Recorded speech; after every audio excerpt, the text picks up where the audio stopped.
Kumusta na nga ba siya? Nagsalita si Almira kaya napilitan siyang itigil ang pagmumuni kung may dapat siyang ikatuwa o wala. Still the same. At least, she's hanging in there. Ngayong nandito na ang asawa niya ay baka makatulong para magpilit siyang lalong lumaban. I doubt it. Hindi sinasadyang sabihin iyon ni Franco. It just slipped out. Anong ibig mong sabihin? Natural lang siguro na ma-curious si Almira. Wala lang. Pauwi ka na ba niyan? Tanong niya para may ba ang usapan. Oo, tutal, nasabi mo na sa akin ang lagay ni Savannah. Nandyan ba tumango si Franco? Kaya nga pauwi na rin ako, ang husband niya. Napakunot si Almira. Kaiba sa normal ang asta ni Franco. Dapat ay natutuwa ang binata na dumating na ang asawa ng kaibigan nito. Pero hayon, parang konsumido ito. Pa-weird, sa loob-loob niya. Parang hindi ka masaya, hindi niya natiis na magkomento. Ang ibig kong sabihin, malaking bagay na may kapalitan ka na sa pagbabantay kay Savannah, di ba? Hindi naman kasi nagbabantay si Carlo. Pasulpot-sulpot lang. Pero siya ang asawa kaya wala akong magagawa. Tumahimik na lang muna si Almira. Mukhang may kakaiba sa ugnayan ng magkapatid. Nangangati ang dila niya na mag-usisa pero may hiya din naman siya. Sorry, hindi kita dapat sininghalan, anang lalaki. Okay lang. Alam ko naman na hindi ka sakin nagagalit. Kay Carlo ba? Hindi pala niya kayang tikisin ang kuryosidad. Umamin si Franco. Because the truth is, he didn't turn out to be the best thing that ever happened to Savannah. Nasundan iyon ng pagbuntong hininga. May nabuong pasya si Almira. Uwing-uwi ka na. Baka gusto mong magkape. Parang ang bigat ng dinadala mo, sabi niya. Ngumiti ng hilaw ang lalaki, tila tatanggi. Halika na, kapeng-kape na ako, Hindi niya ito pinigyan ng pagkakataong tumanggi. Panay ang hugot ng hininga ni Franco habang hinihintay na may silbi ang kape nila ni Almira. Mukhang may kinikimkim nga ang binata. Ilabas mo na, udyok ni Almira.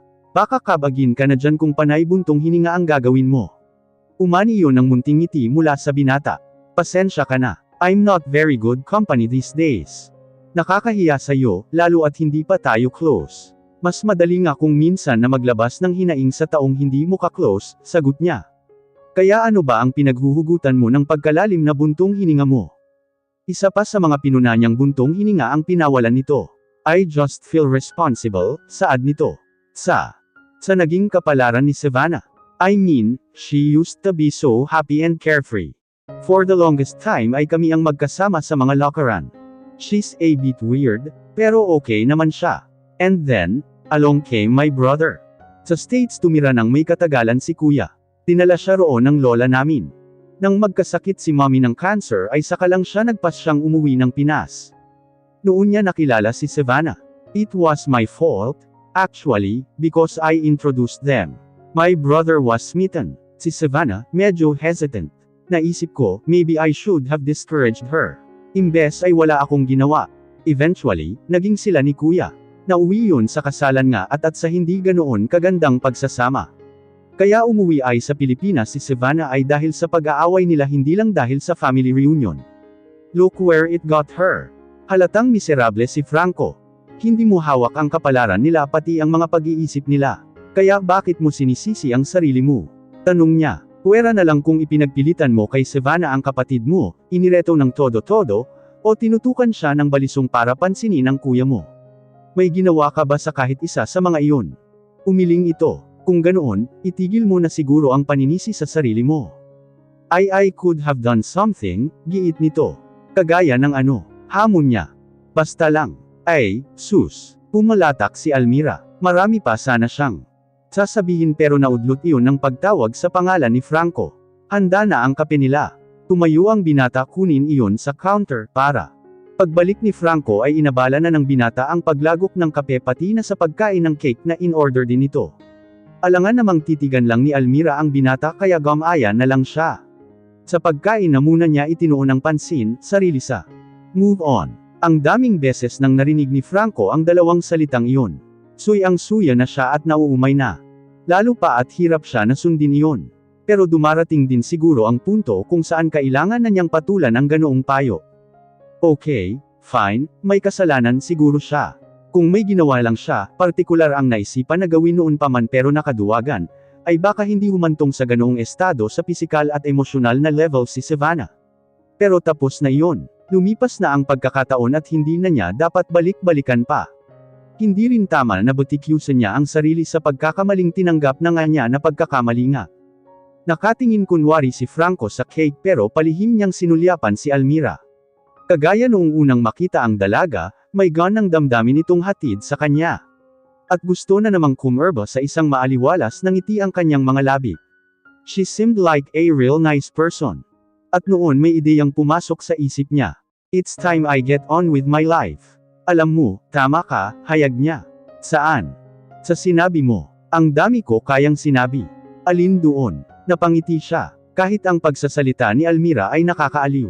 Yung tungkol sa kawalan ko ng kasalanan. Hindi siguro totally ay wala, pero tao lang naman ako. Nagkakamali, kaya dapat kong patawarin na ang sarili ko. Nagdududa ang tinging itinuon nito sa kanya. Kita mo. Ikaw, kanina, ang sigasig mong udyukan ako na huwag sisihin ang sarili ko. Tapos, ngayong gagawin ko, duda ka, reklamo niya. Nakakagulat lang kasi, bigla-bigla, hindi ito bigla-bigla, noon ko pa pinipilit ang sarili ko. Ngayon lang ako nakapagpasya na tama ka. Good influence ka siguro sa akin. At binola pa ako, umismid si Almira. Ngaling-gali tuloy si Franco na pisilin ang pisngi ng dalaga. Nakakaaliw kasi itong masdan kapag ganoong nguso, lukot ang, hindi kaya. So, today is the first day of the rest of my life. Tutal ay nandyan na si kuya, ipapaubaya ko na sa kanya ang pagbabantay sa asawa niya. Sinadya niya na bigyang diin ang pagsambit sa salitang, asawa. Paalala yun sa kanya ng matibay na ugnayan nina Carlo at Savannah. Mag-asawa ang mga ito, sila ni Savannah, magkaibigan lang. That's the spirit, saad ni Almira. At bilang celebration, ikaw ang magbabayad nitong kinain natin. Ako naman talaga ang nagbayad, natatawang komento niya. Ngumisi ang dalaga. Balak ko sanang magbigay ng ambag, pero nagbago na ang isip ko. Natawa na lang si Franco. Pagbalik sa ospital ay nasalubong nila si Wendell. Hawak nito ang leash ni Lily. O, saan ka pupunta? Tanong ni Almira, pagkatapos ay tinutap ang dibdib. Don't tell me. Dudognapin mo ang aso ko. Naaktuhan lang kita kaya hindi natuloy. Itinirik ni Wendell ang mga mata. Oo ka, alam mo iyon. Dahil jingle lang po si Lily, hindi ako. Pero yaman din lang na nandyan ka na, Iniabot ng lalaki kay Almira ang leash. Bumaling naman sa kanya ang dalaga. Paano, Franco, nature calls. Salamat sa kape, ha? Anytime, sagot niya. Pauwi ka na ba? Tanong ni Wendell kay Almira. Matapos magwiwi nitong si Lily, oo. Sabay na pala tayo kung ganoon. Akala ko babalik. Kapa sa loob, ani Wendell. Terrelets. Humawak na sa braso ni Wendell si Almira. Nagbabay pa ito sa kanya bago sumama sa lalaki. Tumuloy naman na sa sariling sasakyan si Franco. Naisip niyang sasaglit uli sa ICU, huli pero sa ay minabuti niyang huwag na. Dapat niyang ipaubaya na kay Carlo ang asawa nito. May napapansin ako sayo. Habang nagmamanyobra ng sasakyan palabas ng parking lot si Wendell ay bumaling ito kay Almira. Na maganda ako, dati naman na, ganti niya. Assuming, ulalas nito, umastang bading. Pero alam mo, tama ka dyan. Iyon nga ang mismong napapansin ko sayo. Gumaganda ka. Dati na nga, giit niya. Hindi kaya. Ang ibig kong sabihin, maganda ka pero dati para kang kulang sa kape. Pero ngayon, well, kakakape ko lang kaya siguro hindi ako kulang sa kape, saad niya. Sa totoo lang ay may ideya si Almira kung ano ang tinutukoy ni Wendell. Dati ay parang malabnaw ang dugong dumadaloy sa ugat niya. And she felt the same way. Parang anemic siya. Ngayon ay masiglang masigla ang pakiramdam niya. Para siyang nakalaklak ng 1 litrong kapeng barako ng Batangas. Alam din niya ang dahilan. Si Franco. I can guess why, hirit ni Wendell. Iyong kasama mo. Oy, masama ang mambintang. Pinara niya ang lalaki. Hindi dahil mali si Wendell kundi dahil nahihiya siyang umamin. Ayaw din kasi niyang umamin kahit sa sarili na. Si Franco nga ang rason. Sus, ay deny pa. Halatang halata naman. Gusto kong sabihin na, go for it and good for you, pero hinay-hinay din, ha? Hinay-hinay. Hindi mo pa gaanong kilala ang lalaking iyon. Bakas ang pag-aalala sa tinig ni Wendell. Para namang pakakasalan ko na siya. Ginagamit ko lang siyang rason para gumising sa umaga. Akala ko ba ang mga bata sa cancer ward dahilan ng kaya ka gumigising sa umaga? Sinulyapan siya ni Wendell, magkaroon ng maraming dahilan. Masama ba ang? Tanong niya. Tumawa si Wendell, saka inabot at banayad na pinisil iyon. Hindi naman. Basta gaya lang ng sinabi ko, hinay-hinay. Almira knew what her friend meant. Malay nga ba niya sa buhay ni Franco? At sa kaunting nalalaman ay may nahihimigan pa siyang alangas-ngas. May kinalaman iyon sa kapatid at sa kaibigan ni Franco. Hindi siya ganoon kamanhid para hindi maramdaman ang undercurrent sa sitwasyon. Nangingibabaw nga lang ang kakaibang fascination na binubuhay sa kanya ng lalaki kaya hindi maiwasang maghanap ng rason para makipaglapit dito. Subukan mo sigurong huwag maglalapit, di ba? Hindi takot si Almira sa pag-ibig. Pero kagaya ng hindi siya takot sa multo, hindi pa rin iyon dahilan na pagpursigihang hanapin iyon. Dahil kung iisipin, mas nakakatakot ang masaktan sa pag-ibig kaysa makakita ng isang barkadang multo. Napangiti si Franco ng makarinig ng kahol. Mukhang sinuswerte siya. Sa wakas ay natsyempuhan niya si Almira. Isang linggo na niyang hindi nakikita ang dalaga dahil hindi ito nagagawi sa ICU. Dumadaan-daan pa rin naman doon si Franco, madalas. Pero ni minsan sa panahong iyon ay hindi sila nagkasalubong ni Almira. Naitanong din niya sa isa sa mga nurse kung napapanto doon ang dalaga. Sa pagkakaalam daw ng tinanong niya, hindi. It was kind of puzzling. Dati ay suki si Almira ng ICU. Akalain ng kaanak o malapit na kakilala ng dalaga ang isa sa mga pasyente roon. Pero nitong nagdaang mga araw, nada. Parang hindi nabuhay sa mundo si Almira. And it made Franco uncomfortable. Noong una, idinahilan niya na worried lang siya. Baka may nangyari kay Almira kaya hindi ito napapadpad sa ICU. Pero kalaunan, napagtanto rin niya ang totoong dahilan. He kind of missed her. Natinag at naguluhan siya sa ideyang iyon. Siya, nakakamiss ng babae, at sa panahong iyon pa. Pero kung hindi niya namimiss si Almira ay bakit nag-effort pa siya na sumaglit-saglit sa cancer ward sa pag-asang makikita roon ang dalaga? At bakit masama ang loob niya tuwing malalamang wala roon si Almira? Higit sa lahat, bakit ngayon ay halos liparin niya ang espasyong nakapagitan sa kanya at sa cancer ward sa pananabik na masilayan uli ito? Pero ang asong tumambad sa kanya ay hindi ang nakilala na niya. Imbes na gininto ang Golden Retriever ay itim na Labrador ang nakita ni Franco na kalaro ganoon na lang ang pagbagsak ng mga bata, kalooban niya. Hello, kuya. Aalis na dapat si Franco pero tinawag siya ng isang batang babae. 7 years old siguro. Kumaway pa ito sa kanya. Mukhang likas na friendly ang bata at mag-isa lang. Hi. Kumanti siya ng kaway. Lika, udyok nito. Hindi niya alam ang gagawin. Pakiramdam ay isa siyang isda na biglang naihango mula sa tubig, bata, niya wala siyang kamalay-malay sa pakikitungo sa mga lalo na sa mga may sakit. La ako kasama, kuya. Tabi muna tayo. Tinapik ng bata ang espasyo sa tabi nito. Nakaupo ito sa isang puzzle. Mat, nagpahinuhod na lang si Franco. Hindi maatim budi niya na tanggihan ang paanyaya ng bata, nang. Ako nga pala si Milan. Ikaw, ano pangalan mo? Yuzisa ng batang babae nang nakaupo na siya sa tabi nito. Franco, sagot niya. Basahan mo ako kwento, Kuya Franco. Bakit gusto mo ng kwento? Di ba mas masayang makipaglaro sa doggy? Tanong niya. Takot ako, Sumiksik pa si Milan sa kanya. Nagulat si Franco. Ipinalagay niya na halos lahat ng bata ay mahilig sa aso. Mabait naman sila, Lalo iyong mga nagpupunta rito, saad niya. Bagong dog si Midnight. Ngumuso sa aso si Milan. Gusto ko si Lily. Hindi na ba nagpupunta rito si Lily? Para siyang kinurot sa singit ng konsyensya niya nang mapagtanto ang ginagawa. Kumukuha siya ng impormasyon mula sa isang paslit. Hindi pa, may sakit daw. Si Lily. Umajijek ang bata. Hindi, kuya, iyong may-ari sa kanya, si Ate Almira.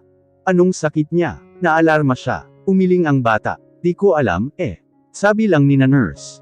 Iyon pala ang dahilan kung bakit hindi na pagkikita dalaga. Tama lang pala na mabahala siya dahil may ang sakit pala ito. May ideya rin na kumislap sa isip niya. Ano ba ang ginagawa sa taong may sakit? Hindi ba, dinadalaw, na close kayo? May bahid ng pangungutya ang tanong iyon ng isang bahagi ng pagkatao niya. Close enough, giit niya. Kuya, iyong story, giit naman ng bata. Okay, sorry. Pinuksan ni Franco ang librong iniabot sa kanya ni Milan at sinimulan kwento roon, nang basahin ang. At ang sabi ni Alimango, dahil mabait kang bata ay gagaling ka na at magiging masaya sa kabuuan ng buhay mo. Naudlot ang paglakad ni Almira, kasama na ang pagtibok ng puso, nang may molinigang tinig. Sobrang pamilyar iyon, lalo at medyo, pinangungulilahan niya. Medyo raw napaismid siya. Ilang araw na rin siyang nakikipagtalo sa sarili. Ang isang bahagi kasi yun ay ganoon na lang ang paggiit na tantanan na niya ang paglapit-lapit kay Franco. Pero ang isa pang bahagi iyong mas makulit ay naghuhumiyaw na dal-iyan na niya at kumari pa na sa ospital sa pag-asang makasalubong ang lalaki. Mukhang ang kapalaran na ang nagpasya para sa kanya. Nagkasakit siya. Lagnat lang naman at 2 araw ang itinagal. Pero dahil ang mga taong sumasayla sa chemotherapy ay bagsak ang immune system, hindi siya pwedeng maglalapit sa mga ito dahil baka mahawa sa anumang naging dahilan ng pagkakaroon niya ng lagnat. Labag naman sa kakatatag lang niyang prinsipyo na magpunta sa ospital para lang makita si Franco. Pero ngayon, mukhang nginitian din siya sa wakas ng tadhana. Iyon ay kung hindi niya nakaringgan lang na talagang boses ni Franco ang napakatamis na tunog na tumagos sa tainga niya. Pinilisan na ni Almira ang naudlot na paglakad, para muling mapatda sa bungad ng pinto ng ward pagkakita sa lalaki. Ewan kung dahil sobra lang na nami si Franco, tingin niya ay lalo itong gumwapo sa paningin niya. Nakatulong siguro ng malaki sa pagdagdag sa pogi points nito ang posisyon na tumambad sa kanya. Nakaupo si Franco sa mat at napapaligiran ng ilang bata. Nakakandong pa nga rito ang isa. Kaya lahat kayong mababait na bata ay alam ko na gagaling at mabubuhay ng mahaba. Isinara na nito ang aklat at tumingin sa audience. Ang galing, Kuya Franco. Pumalakpak ang batang nakakandong sa binata si Milan. Kilala ito ni Almira. Hindi kagaya ng mas mapapalad na bata, hindi ito nababantayan ng matagal ng ina. May 2 pa kasing nakababatang kapatid si Milan at kailangan din na kumayod ng inang hiwalay na sa asawa at walang ideya kung saan na napadpad ang hinayupak na mister nito, kahit si Lily ay tila na miss makihalubilo sa paslit. Tumahol ito, panay ang kawag ng halos buong katawan na. Napatingin sa kanila ang mga bata, pati na si Franco. Parang flashlight na umilo ang anyo ng binata nang makita siya. Nagwala tuloy bigla ang puso niya bilang reaksyon.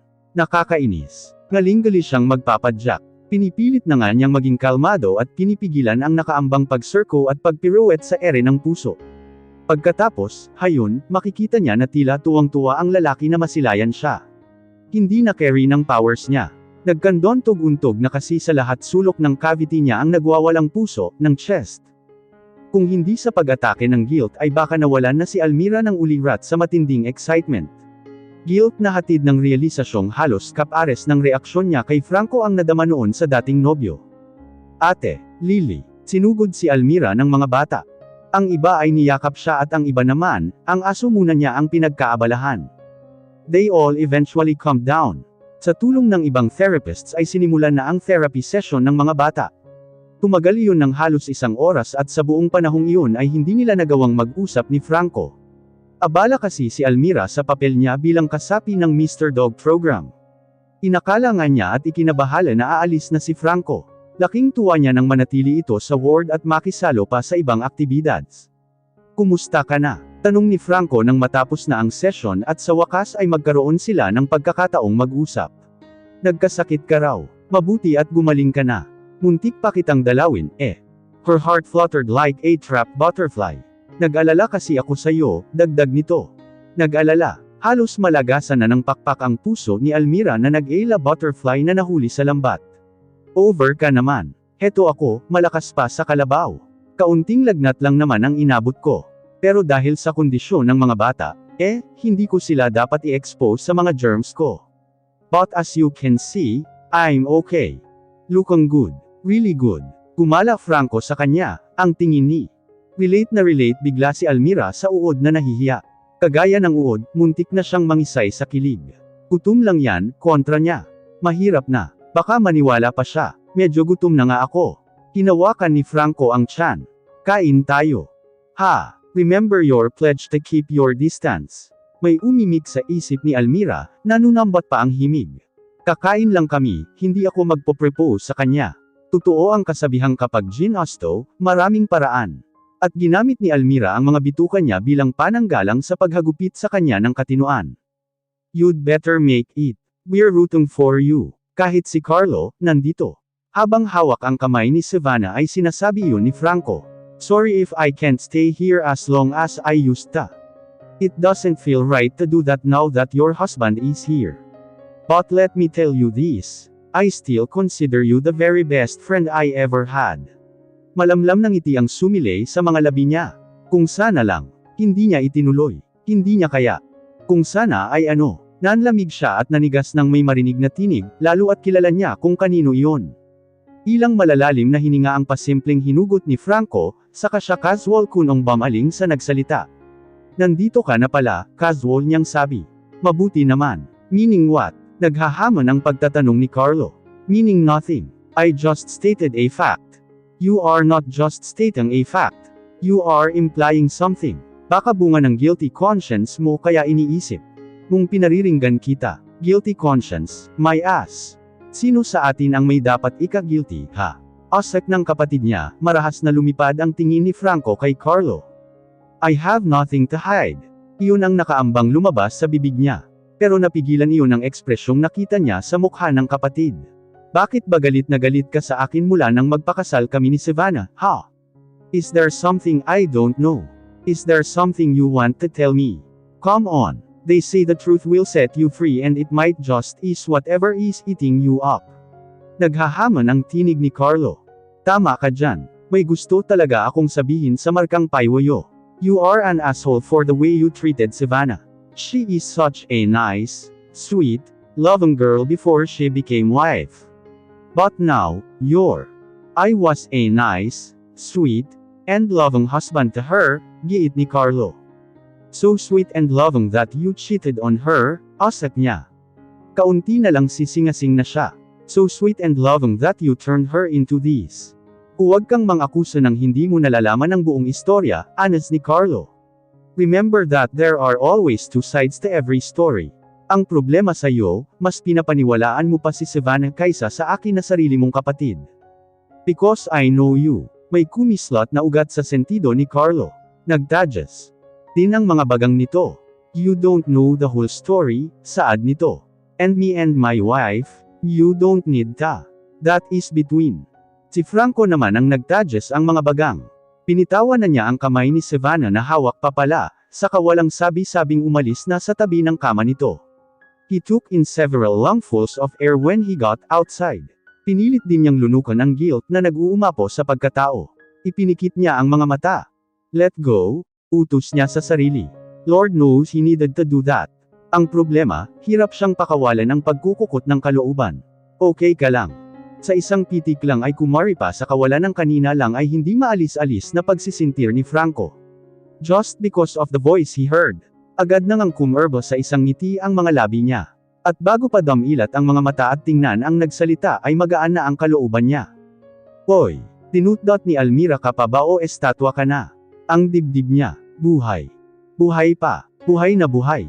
It's true, his blood seemed to be flowing more swiftly through his veins now. Akala ko na trans ka na dyan, o kaya ay nakaambang mag-transform, biro nito. Nag-transform nga siya, noari ni Franco. Hindi nga lang iyon halata. Mula sa pagiging aburido ay masaya na siya ngayon. May session ka. Kasabay ng pagtatanong ay automatikong bumaba ang tingin niya at hinahanap ang asong kabuntot dapat ng dalaga. No, tinaanan lang kita. She gazed directly into eyes when she answered, his. Ano ang sumapi sa'yo? May gustong magwala sa pagkatao ni Almira nang moari kung ano ang lumabas sa bibig. Lalo kung ano ang ginawa niya. Hindi lang niya direktang inamin ang pakay ang makita si Franco, direkta pa siyang tumingin sa mga mata nito. Na parang may ipinahihiwatig siya. Meron nga, sa totoo lang.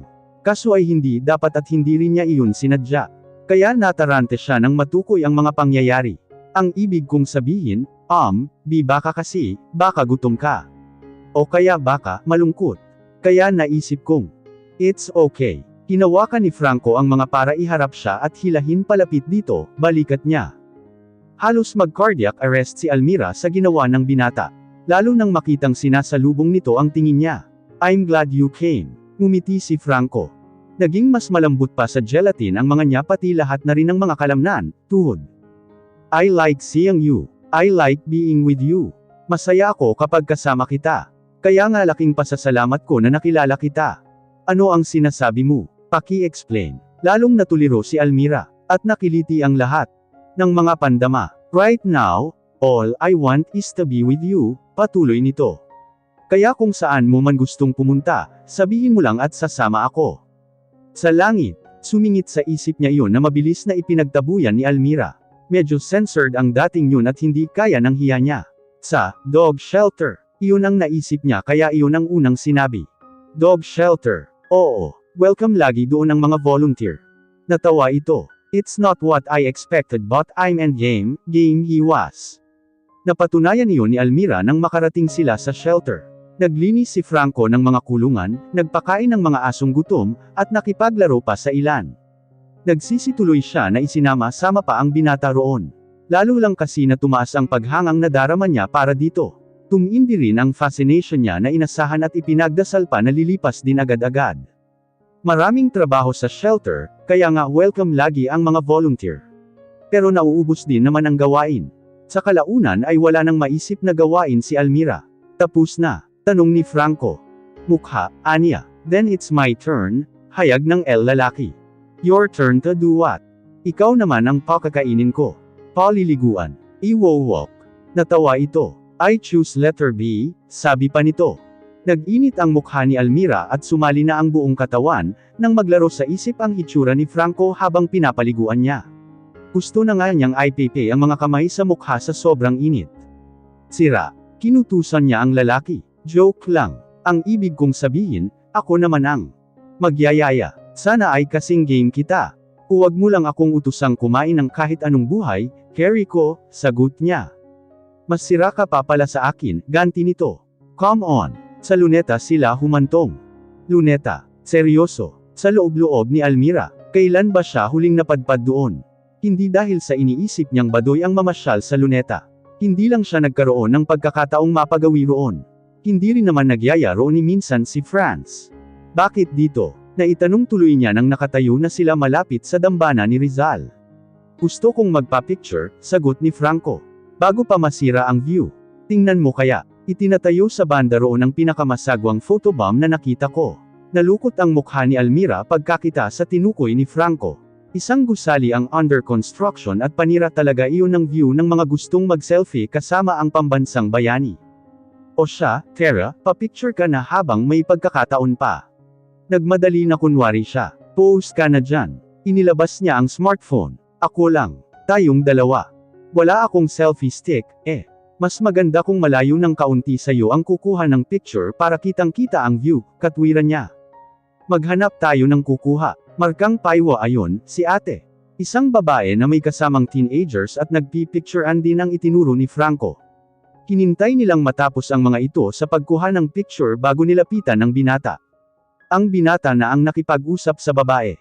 Pumayag naman ito at pinapwesto na sila. Lapit ng kaunti construction, sabi ng para babae, hindi makuha sa picture ang. Hindi lang sumiksik si Franco, inakbayan pa nito si Almira. Her skin tingled when she felt his arm on her shoulder. At ang lugar kung saan nakadikit ang braso niya sa gilid ng katawan nito ay parang kinikiliti. Isa pa, saad uli ng babae. Sa pagkakataong iyon ay inihilig ni Franco ang balikat niya. Daig pa ni Almira ang binabalisawsaw. Kulang ay maihi siya sa salawal sa ginawa ng lalaki. Kung titingnan nga siguro sila ay Ocaline na boyfriend niya ang kasama sa larawan. Nasa mood pa naman na maglitrato ang babae. Ilang beses pa silang pinag-iba ng pose.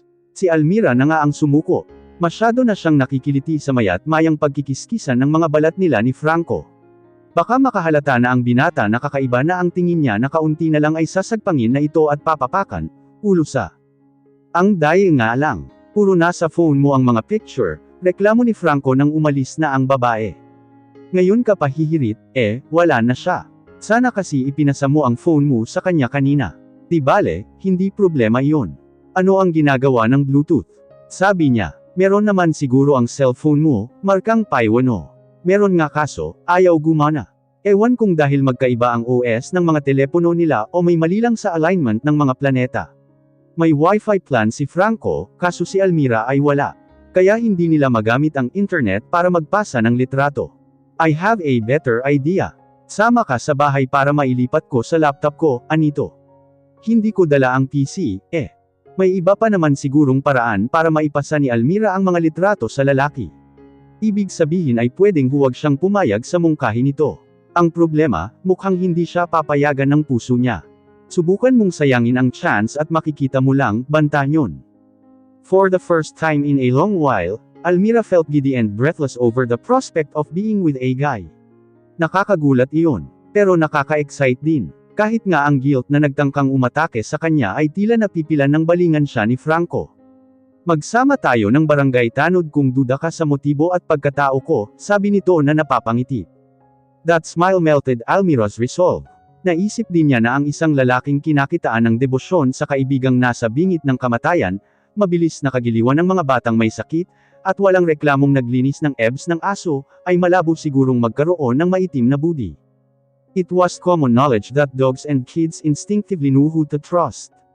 At kung ganoong naging maamo agad kay Franco si Lily at ang mga batang marami na ring pinagdaanan sa buhay ay nangangahulugan lang na pwede niya itong pagkatiwalaan, kahit pa ng kanyang puri. Baka puri pa niya ang nanganganib, sa akin, singit ng molditang bahagi ng pagkatao ni Almira.